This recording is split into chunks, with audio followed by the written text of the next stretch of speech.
नुक्कड़ में बातें कर रहे थे। आरएसएस का कैडर शराब पिए हुए था, आपको आश्चर्य होगा, और वो पहले कह रहा था कि मोदी मोदी मोदी मोदी और सब कुछ मोदी।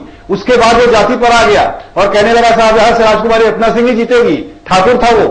तो जैसे ही आप इंगेज करिए वैसे ही जाति शुरू हो जाती है और पोस्ट दिखाई पड़ने लगते हैं।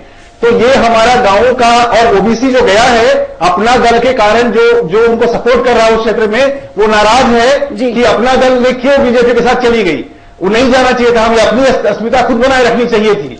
तो there are so many complications, बहुत सारे लेवल्स हैं, कॉम्प्लिकेशंस हैं।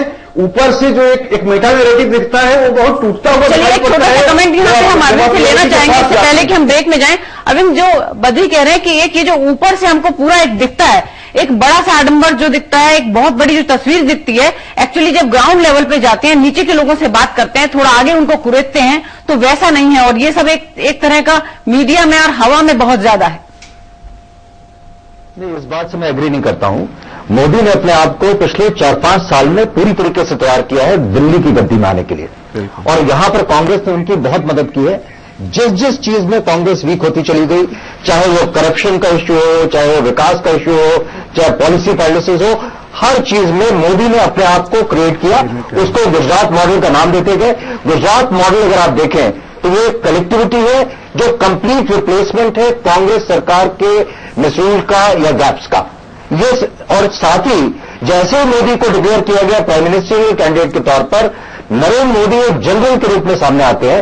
एक लीडरशिप जो कांग्रेस की वीकनेस थी, एक बड़ा लीडर दिखाई देने लगता है जो अपने आप में एक रिप्लेसमेंट है, और वो स्ट्रैटेजीज को लेकर के आते हैं जो बीजेपी इतनी अच्छी तरह पहले नहीं करती है। अरविंद साहब देखिए, महंगाई को लेकर, बढ़ी कीमतों को लेकर, बेरोजगारी को लेकर, इन सबको लेकर भारतीय जनता पार्टी के दूसरे नेता जब गुजरात में नरेंद्र मोदी व्यस्त थे तब यहां धरने प्रदर्शन चल रहे थे, यहां दिल्ली में भी हो रहे थे और दूसरी जगहों पर भी हो रहे थे। लेकिन लगता है कि नरेंद्र मोदी के आने से मुनीर साहब इनमें जैसे वो स्पार्क आया जिसकी जरूरत थी, इसीलिए हम कह रहे हैं कि ये हुआ है, लेकिन एक कदम पर हुआ है बीजेपी में। बिल्कुल, इस बहुत दिलचस्प बात ये, असल में आप लोग बहुत ही बड़ी सोफिस्टिकेटेड डिस्कशन में आ गए। ये बड़ी क्रूड रियलिटी के ऊपर है। इस वक्त मोदी साहब जो एकदम से इमर्ज हुए हैं, इसमें कोई सोफिस्टिकेशन नहीं। जैसे लोगों ने कहा कि देहातों में पहुंच गए, देहात में पहुंचना था। आरएसएस की इतनी ज्यादा सिस्टर ऑर्गेनाइजेशंस हो, इतना काम हो रहा है देहातों में, ट्राइबल्स में, यहां वहां हर जगह, वो वहां पे पहुंचना था। सो जमीन हमवार थी, जमीन बनी हुई थी, वहां पे पहुंचना था। सो आइडियोलॉजिकली उनको प्रॉब्लम नहीं हुई। लेकिन जो क्रूड रियलिटी वक्त की है वो ये है कि प्राइस राइज ने न सिर्फ देहातों को बल्कि शहरों को भी बुरी तरह तबाह किया। और मैं आपको ये बताऊं कि देहातों की पॉवर्टी से ज्यादा अब अर्बन पॉवर्टी सीरियस हो चुकी है, क्योंकि नरेगा वगैरह ने फिर भी थोड़ा सा देहात में कुछ कैश फ्लो ले करके रख दिया, तो फिर भी हमारी इकोनॉमी थोड़ी बहुत संभल गई। इसकी सिर्फ वजह ये हुई कि ये क्रॉप बेहतर हो गई और थोड़ा सा नरेगा की वजह से लोगों को कैश फ्लो हो गया। सो वहां पे आपको हर इंसान उनकी बात सुनने के लिए, मोदी साहब बहुत अच्छी तरह से समझते हैं कि क्राउड से आप किस तरह से अपने आप को कनेक्ट कर सकते हैं, क्या इश्यूज हैं।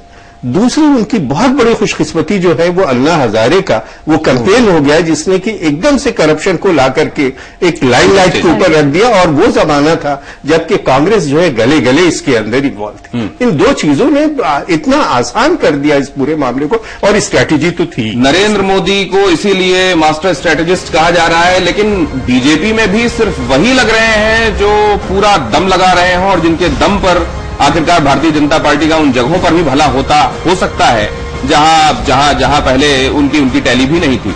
लेकिन क्या सहयोगियों के लिहाज से नरेंद्र मोदी, जैसा कहा जा रहा है कि अटल बिहारी वाजपेयी जैसा मादा उनमें नहीं है, क्या यह हकीकत है? एक ब्रेक के बाद उस तरफ चलेंगे।